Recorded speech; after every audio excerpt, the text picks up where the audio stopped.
Hello and welcome to the Katie Halper Show. We're here every Wednesday night on WBAI, that's 99.5 FM or WBAI.org. Please subscribe to us on iTunes, like us and rate us, give us stars, say how great we are, and or follow us on SoundCloud.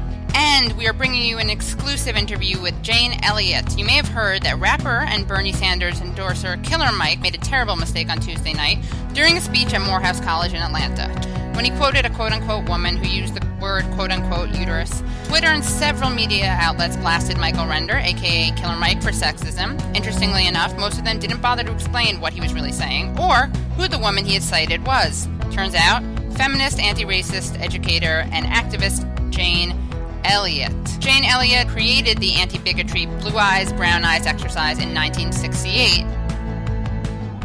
I'm your host, Katie Halper. We are so excited to be back. If it's 6 p.m. on a Wednesday, chances are you're not doing anything except listening to the Katie Halper Show. Am I right? With total focus, laser beam, precise focus, yes, and attention. And the person who just responded to my question, in addition to everyone out there on the radio waves and on the podcast waves, later on iTunes or on 99.5 FM, right here at WBAI, is none other than Gabe Pacheco. That's right. The Robin to your Batman. The Robin to my Batman. Mr. G-A-B-E Pacheco. Pacheco. The Robin to my Batman, or depending on the day, the Robin to my Howard, as in Howard Stern. Am I right? Ah, I love it. Thank you. Love Robin Quivers. Love her. So. She's actually literally quivering with excitement about Robin Quivers. We're going to bring you an interview with Jane Elliott. We're going to be talking to Jane Elliott. She's the woman who explained that she didn't want to vote for Hillary over a uterus. Someone named Killer Mike from the rap duo Run the Jewels quoted that. It was taken totally out of context. I wrote about it. We'll talk about it. Wrote about it, raw story. Totally out of context. They made it seem like he was saying having a uterus disqualifies you from running for president. It was very unfair. The media did a terrible job with headlines, as usual. They distorted it. And Bernie Sanders, he was at Morehouse College yesterday, a historically black college, and he had a supporter speak for him, Killer Mike, who made headlines on his own. Let me play it. When people tell us, hold on, wait a while, and that's what the other Democrat is telling you. Hold on, Black Lives Matter. Just wait a while. Hold on, young people in this country. Just wait a while. And then she get good. She have your own mama come to you. Your mama sit down and say, well, you're a woman. But I talked to Jane Elliott a few weeks ago, and Jane said, Michael, a uterus doesn't qualify you to be president of the United States. You have to have policy that's reflective of social justice. Paying women a fair wage is social justice. And that woman, none other than Jane Elliott, is joining us on the phones. Are you there, Jane? Yes, but it's hard for me to talk with to get the telephone up past my horns. Oh, your horns. It's true, guys. Having horns, being a devil, being a devilish woman, does sometimes obstruct phone access. So we appreciate... Yes, it does. It's hard to sit on my tail and my horns. The whole thing is really difficult. You guys, that's amazing. Jane Elliott is not only joining us, but she is dealing with the double burden of the tail and the horns that comes along with being a uterine-hating devil, child, woman. Jane, thank you so much for joining us. Can you tell us, I know who you are, listeners probably know who you are, but I want you to describe in your own words who you are, because I was very angry that these people who are describing Killer Mike's sexism and the sexism that you apparently perpetuate didn't bother naming you. They called you a woman. So if you're upset about the uterus because it essentializes women, maybe you should do your homework and see who that uterus-bearing woman is. Yeah, I'm that absolutely unacceptable teacher who, the day after Martin Luther King Jr. was killed, put her all Christian, all white children in a little tiny town in Iowa called Riceville through an exercise in discrimination based on the color of their eyes, in order to give them some idea of how it feels to be treated unfairly on the basis of a physical characteristic over which you have absolutely no control. We're going through that same thing again today. Today, it's Killer Mike, because he, as a black man, had the audacity to say the word uterus. Right. Now, all this sexism and racism just comes boiling up to the top because we haven't gotten rid of it.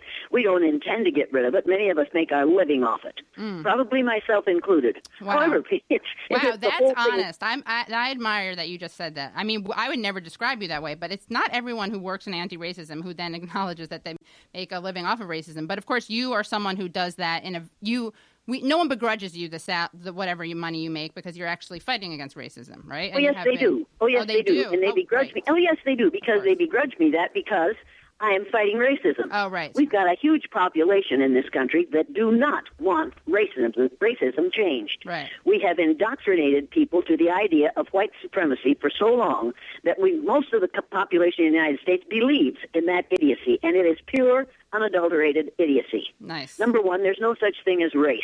Right. There's only one race. It's called the human race, and we're all members of it. Amen. We do not want to admit that, and we can keep that out of the schools, and we've done a very good job of doing that. They're attacking Killer Mike because he's big, and he's male, and he's black, and he has no right to say the word uterus. Right. Now, I want everyone to know, before you take that out of context, Jane Elliott is not saying he has no right to say the word uterus. She's critiquing people who say that, right? And you, Jane, you are someone who is not supporting Hillary, and for you, the issues are policy ones and not gender identity ones, right? Can you talk about what policies or what positions that Bernie takes that you prefer to the positions that Hillary takes? They are taking many of the same positions, but from a very different position. Okay. Bernie Sanders is taking it from the position of, I'm an old man, I see these things, they're wrong, they need to be changed, I want to get them changed before I pass on to my dubious reward. I'm doing this because I think it's necessary that these changes be made for all of us. Things will not get better for blacks until they get better for white women and white people who are living in poverty. These things are absolutely essential. Mrs. Clinton is going at this from a position of, I have wanted this position ever since I was 15 years old. I have worked hard to get it. I've played the game the way that worked for me, and I intend to do whatever I have to do to get this job. Now, for her to say, I'm a woman, and therefore I should have this job is totally ridiculous. The position of President of the United States should not depend on skin color or gender. Right. It's time to take those two things out of the equation. If it depends on gender, and if you have to be a woman to do it well and do it right, then we have had a whole lot of unsuccessful presidents, haven't we? Right. Since 1776. Right. This is ridiculous. The fact that she's female should never have been brought into play, but now that it is there, let's talk about it. Right. And what about the comments that Hillary had made in 1994, her support of the 1994 crime bill about black men, black young men being predators, being brought to heel? Not just gangs of kids anymore. They are often the kinds of kids that are called super predators. No conscience, no empathy. We can talk about why they ended up that way, but first we have to bring them to heel. I think the very fact that she made those comments at any time in her life, even if she was 5 years old, it's perfectly logical now to say, do you want to explain that? Right. Have you changed your attitude in that area? Right. And if you haven't, do you realize that a large percentage of the population is composed of people of color, at least half of them male? Right. Do you really want to use those terms and not apologize for using those terms? Do you really want to have us think that NAFTA was good for people of color and for poor people in this country? It absolutely was not and is not. Right. We actually had Greg Grandin on, and he was talking about how NAFTA and all these laws that were passed by the Clintons, by Bill, and supported, I guess, also by Hillary, although we can talk about that and how fair it is to bring her into Bill Clinton's policies. But, of course, someone else who has made the point that you're making about the black vote and the Clinton legacy is Michelle Alexander, who wrote an article in The Nation about why Hillary Clinton doesn't deserve the black vote. Okay, that was in 1994, her support of the 1994 crime bill. And that's what we can call dog whistle language, coded racist language. Absolutely, it was. And if you read the new Jim Crow, here we are. You need to read Michelle Alexander's book, The New Jim Crow. You have to realize that we are still back in 1945 here. It made progress. We haven't made enough progress. Right. Now, and we certainly will not make progress with the black community or the Native American community, the community of those communities of people of color, who, as long as we continue to try to sell the myth of white superiority and who tried to sell the myth of race. Anyone who hasn't read the book, The Myth of Race by Sussman, needs to get it and read it tomorrow. Okay. Because we are living in ignorance in this country, and white people, instead of talking about white privilege, we need to talk about white ignorance. Interesting. Reggie is shaking his head. You're here with me and also Gabe Pacheco and Reggie Johnson, and there's a lot of head shaking. Can you tell me how you reached out to, or how you met Killer Mike, and how you heard about the comments that you made, and how they exploded all over the internets? Killer Mike called me a couple of weeks ago, and I don't even remember why it was that he called me. Right. But he called and said he left a message on my machine. I didn't recognize his name. I didn't know I had no idea who Killer Mike was. Then, okay. But he left the number, so I think I called the number and said, "This is Jane Elliott. What was it you wanted?" Right. And then he was very, very complimentary in his remarks about me, and I thought that's lovely, and I appreciate it.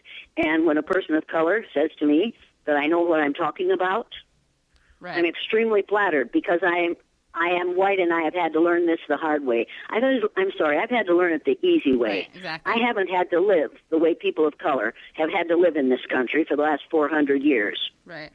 But you need to understand, and people are going to take this out of context, have at it. Sure.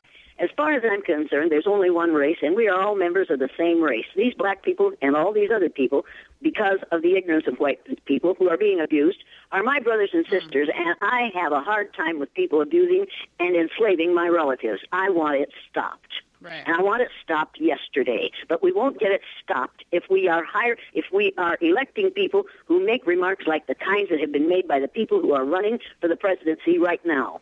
Right. And also the policies, right? It's not just rhetoric. It's the policies.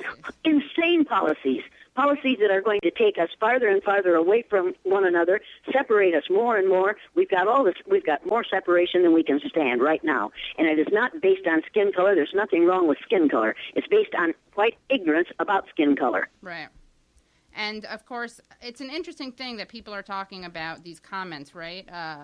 People are saying that, Killer Mike, they're either attacking him or they're pretending to be sympathetic and saying, oh, well, the campaign should have done a better job. I don't blame him, which is really condescending, right? Because they're basically saying, this big black rapper, what can we expect? Who cares about what he's saying? He's not a feminist, right? And he can't possibly speak for himself. Right. And he can't possibly speak with intelligence or awareness. And the thing is, you can disagree with what Killer Mike said. Michael Render is his real name in real life. You can disagree with that without pretending that he's a misogynist who's anti-uterus. I mean, what he did explicitly in the same speech was talk about social justice policies. He was making an argument, which you can agree with or disagree with, about identity politics. And as I said in the thing I wrote on Rhetoric, you can say he's being insensitive towards gender, towards reproductive rights, towards whatever you want. You can make these arguments. I may or may not agree with you, but they're intellectually honest, I would say. What's not honest is pretending that he's saying that it's not, being a uterus somehow doesn't qualify you, as if it's a disqualification. Or as if he's not equally dishonest. What's equally dishonest is to approve of Madeleine Albright repeating over and over that there's a special place in hell for women who do not support other women. Right, exactly. Now, I don't support women because they're women. I support women because they're either right or I disagree with them because I think they're wrong. Right, exactly. Totally. I can say the word vagina because it's a fine term to say. It's a great term. But some people say, I don't vote with my vagina. Here's what I say to that. Vote with your vagina, but make sure your vagina is informed on policy. Mm-hmm. Yes. Let's put that on a good bumper luck sticker. With that. Yeah, I know, exactly. It's hard to be there are a lot of low information vagina voters. It's hard to absolutely. Yeah. And there are a lot of low information who are supporting Donosaurus T. Rump. Oh, Donosaurus T. Rump. We love him. But the women can't. The women love him. I don't know if you know that, Jane, but the women love him. They really do. Girls may love him, but women know better. Yeah, I don't think anyone. Somehow his wife. I mean, the blacks love him. Difference. The women love him. Mexicans love him. Chinese love him. Jane, everyone loves him. Get hip to it. Come on, you got it. That's 40% of the Republicans that they poll in every county love him. Oh my God, it's really. That's hardly blacks, Hispanics, Chinese. Right, exactly. No, it's certainly very scary. It certainly isn't Muslims, including my 2 Muslim granddaughters. Oh, there you go. They just got unendorsed. Trump just got did not get endorsement from Jane's 2 Muslim granddaughters. Good to know. Contrary to popular belief. So media, don't spread that, because we know that you like to spread the stuff that she says or the stuff that Killer Mike says. And I said this in my article. It's not like Killer Mike is saying something indefensible and saying, oh, here's what this feminist radical educator said, so I can say it. I mean, he's making an argument which you can agree with or disagree with, and it was just it was taken out of context. And again, lest anyone think that he's actually saying that a uterus is somehow a bad thing to have if you're running for president. He actually explicitly said on Twitter that he would support Cynthia McKinney. He said he likes Nina Turner, Connie Rice, and Elizabeth Warren. So it's not about the uterus. It's about the policy. It's about social justice policy. He named several alternatives. He named uterine-having alternatives. He named people with uteri who he would support. So media and Twitter people, stop pretending that this is what that's about. Again, you can make intellectually honest arguments. And, of course, this is a way to not talk about policy. Now, I wrote about it myself. We're talking about it now. But that's because we want to draw attention to the fact that this debate is a distraction from the policy differences. And that, lots of feminists and progressives and social justice people have said that Bernie Sanders is their preferred candidate. And that that's not because they hold testicles as a litmus test, a litmus testes, if you will. No, he could be. He could go through a transition for all I care. Yeah, at this point in his campaign, it'd be totally fine. Right. Yeah. Be great. The whole thing is a tempest in a teapot once again. A tempest in a teapot. Now, Jane, can you tell us about how you were inspired to make this kind of landmark study that you did that is still used in education, correct? It's still used in workshops. I would hope it is used, but I hope it isn't used by teachers who would use it wrong. And I have heard of teachers who did it wrong, and it's a terrible, terrible mistake to use that exercise and use it in the wrong way. People who do it wrong shouldn't do it at all. So what is the right way to use it? I was raised by a father who said, a man's judged by the company he keeps, and the best of companies none too good. And he also said, never judge a book by its cover. And he said, never put a stone in another man's path. And he believed that, and he lived that way. And I had lived in Waterloo, Iowa for 8 years, something like 8 years, my husband and I. And I watched the way people of color were treated in Waterloo, Iowa. And my husband ran a store for National Tea Store, food company. And the customers he had, it was in the black section, the customers that he had were mostly black. And we learned that most of the things that we had been taught about black people as children were wrong. Absolutely, totally wrong. We made good friends in that community, and only left there when the race riots were going to start. We didn't want to take sides in that, so we left there. But we learned that we had been horribly, horribly miseducated, and it totally changed the way I see my world and my place in it. Right. Wow, that's great. My dad would say, don't do to another person what you wouldn't want done to yourself. I don't believe in the golden rule. Now they're going to say she doesn't believe in the golden rule. Right. Wait a minute, before you write that. Devil. I believe in the platinum rule. Ooh, what's that? Do unto others as others would have you do unto them. Ooh, as opposed to I'm not sure that everybody wants to be treated. I'm not sure everybody wants to be treated the way I want to be treated. So I can't treat others the way I want to be treated. I have to treat them the way they want to be treated. And in order to know what that is, I have to ask them. I have to listen to their answer, and I have to do as they ask. Right. The golden rule originally was in Chinese philosophy, and it said, do unto others as others would have you do unto them. But we white folks, we good Christians, turned that into a power play for us. Right. And it works. It doesn't work because we don't treat people of color. We white people do not treat people of color the way white people want to be treated. We wouldn't dream of doing such a thing. Right. But right now we're scared to death that they're going to be in the numerical majority in this country, and we might be exposed to the kind of thing that we have done to them. And if you think I'm exaggerating on that, then you need to read Ben Wattenberg's book, The Birth Dearth. Okay, The Birth Dearth. If you haven't read it, get it and read it, because he says, and was a member of the American Enterprise Institute, gave advice to presidents of the United States. And he says the main problem confronting this country today is there are too few white babies being born in the United States. If we don't do something about this and do it soon, this will no longer be a white man's country.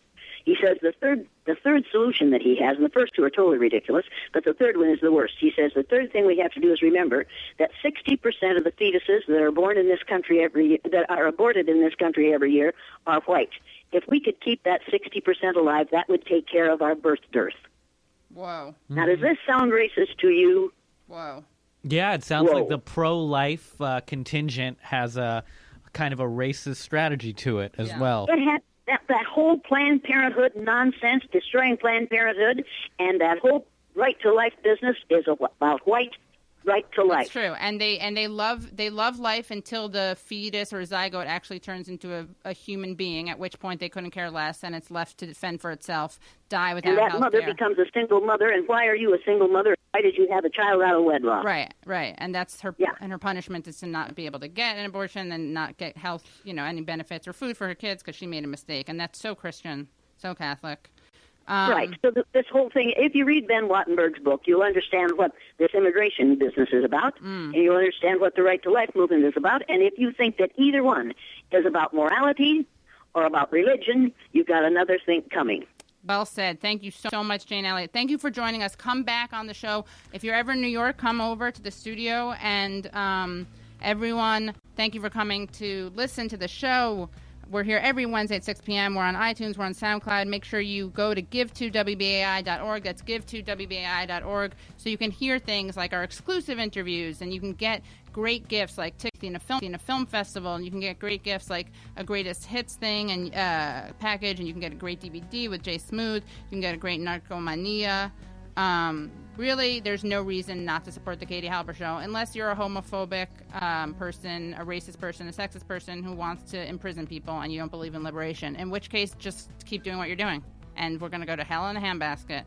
And we have people like not the listeners of the Katie Halper Show to thank because they're the ones supporting it, right? Okay, thanks, guys. See you next week at 6 p.m. Bye. Bye.